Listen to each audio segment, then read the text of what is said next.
Hello guys, welcome back sa ating channel, New Manila International Airport Update. Kung muli, si Skywalk TV at ito ang ating pinaka-latest update ngayong araw na to. Ayan. Pinapakita po natin itong kalsada na to na dire-diretso po yan ay pakunik po mismo sa may airport. Yan. Inaasahan po natin mga kababayan ng January 2026 mag-start na po gawin po mismo ang airport. Ayan o, makikita po ninyo no. At muli tayong nakapag-update nito sa ating mga viewers. Salamat sa inyong lahat dyan na patuloy na sumusuporta sa ating channel. Yan.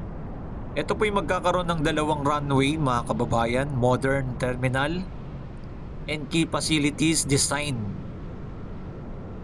na magkakaroon ng 35 million passenger annually. Yan. Expected tong makukomplete na 2028. Yan ang ating aabangan. Once na makumpleto na po nila yung airport mga kababayan ay tuloy-tuloy na po ito at na magkakaroon na napakaraming mga trabaho dito po sa may Barangay Taliptip, Bulacan na ating ipinapakita. Ayan no. Bihira lang po kasi makita ito ng ating mga kababayan. Ito na po no. And may nakikita na tayong mga tuyo na mga bahagi dito. Yung mga tubig-tubig lang dyan dahil pag umulan, yan, merong mga napupunta sa gitna.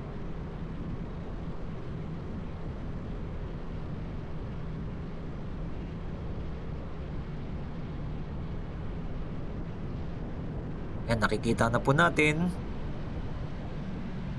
Dire-diretso na dun yung mga kanilang mga office sa may dulo mga kababayan no. Bale ito yung napakalayo po kasi. Kung mismo sa may kalsada hanggang pinakadulo aabot na nasa 3,000 meters. Kasi ito po yung umaabot na 2,500 hectares. Ayan. Siyempre pag natapos po ito ay napakalaking tulong at napakalaki ng develop po dito mga kababayan sa may Bulacan. Ito pong Barangay Taliptip, Bulacan, isang napakalawak na mga palaisdaan po ito. Pero sa mga hinaharap ay napakalaki ng magiging pagbabago at napakalaki ng magiging plano dito na ating aabangan. Bagamat ngayon nakikita natin may mga bahagi dito sa may Barangay Taliptip binabahayan pag high tide. Pero abangan natin no, i-upgrade nila yan, tataasan nila yung area na to. Ganun po ang mangyayari.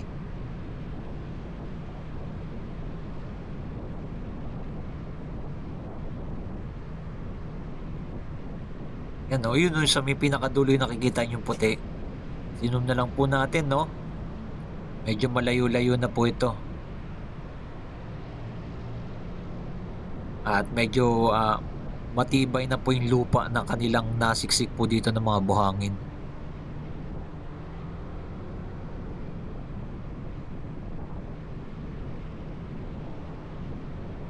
Ayan o, ayan na po o. Kitang-kita na. At natatanaw na po natin. And i-comment nyo na below mga kababayan. Anong masasabi nyo po dito?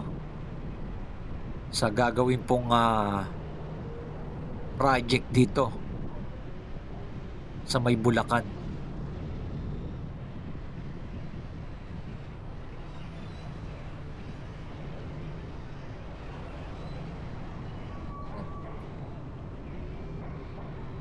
Talagang pinuntahan po natin to. Bihira lang po talaga kasi itong makita.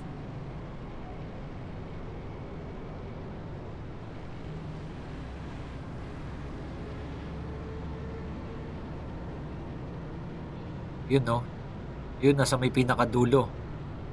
At mayroon tayong mga nakita ng ibang kumuha dyan. May parapet wall ng inilalagay dyan sa may pinakadulo no.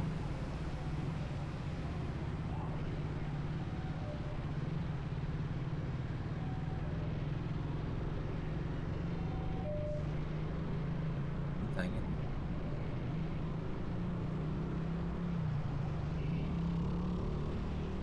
Ganito na po ito kalawak mga kababayan.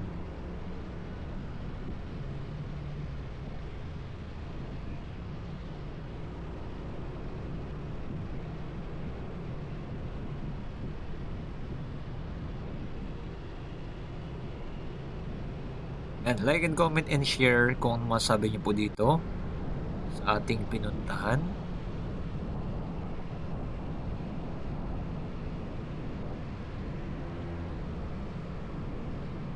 Yan oh, napakalawak na po yan. Tinutubuan na nga po ng mga halaman dyan sa area na yan eh.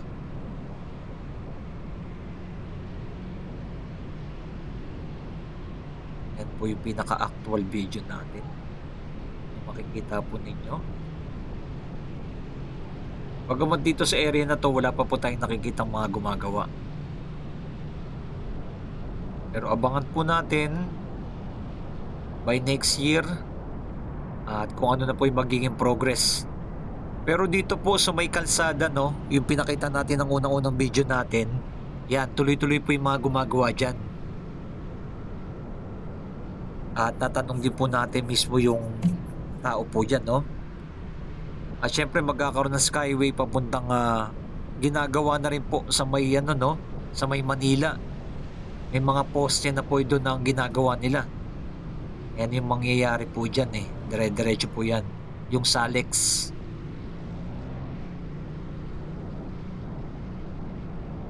Yan no. Pakonek din po yan dito. At hindi inaabangan din natin, update din po natin sa inyo kung ano na po ba yung mga latest progress po doon. Pero dito sa area na to nakikita na po natin na eto, napakalaki na po, napakalawak na po nila yung 2,500 hectares na ginagawa dito.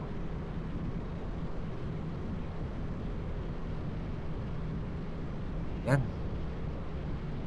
Punta naman po natin doon sa may tulay. Pakita rin po natin yung pinaka-progress. Kasi by August ay di na po makakadaan sa area na to ng mga sasakyan dahil ginagawa nga po yung tulay. Ayan, isa rin po sa nagiging progress po dito.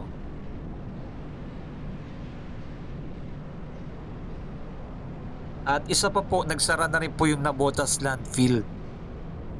Kaya yung mga tapunan ng basura dito sa may Manila, Nabotas, Malabon, ayan, ang mangyayari na, sa Rizal na po silang magtatapon.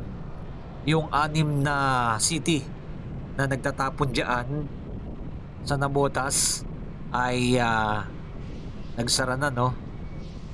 Dahil nga po ito kasi dire-diretso po yan, kukonek po yan doon papuntang Nabotas na gagawin nila. Yan po ang magiging plano po kasi dito.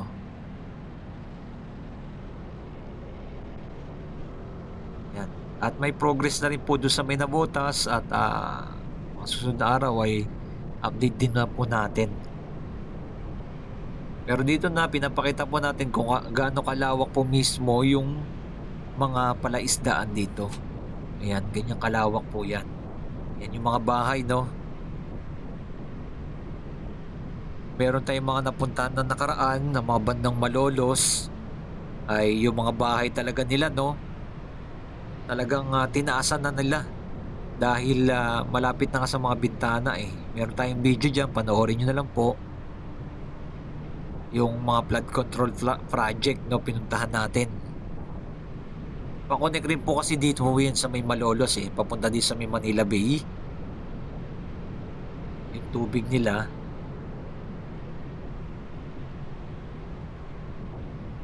Ayan, no? Ito na po mismo yun.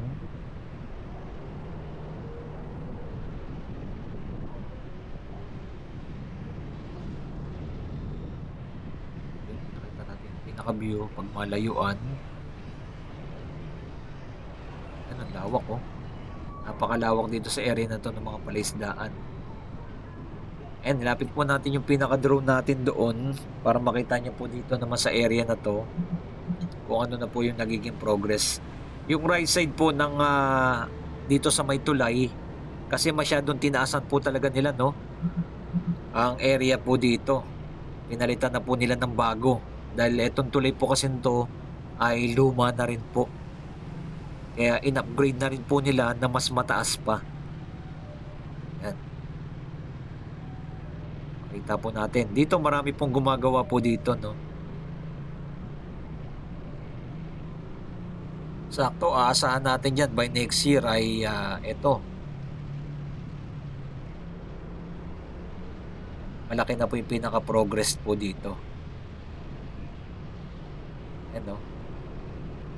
Kasi by August, tapos na po nila dito itong right side dito sa may tulay. Ito yung right side, yung Obando, yung dugtungan mismo ng tulay. Ang Obando tsaka dito mismo sa may Bulacan.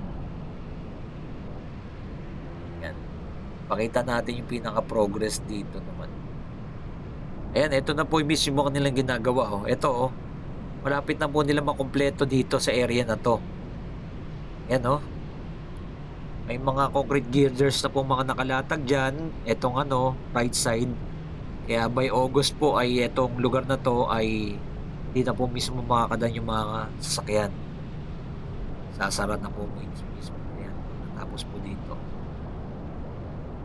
Ayan, mga bahay. Like and comment and share and God bless.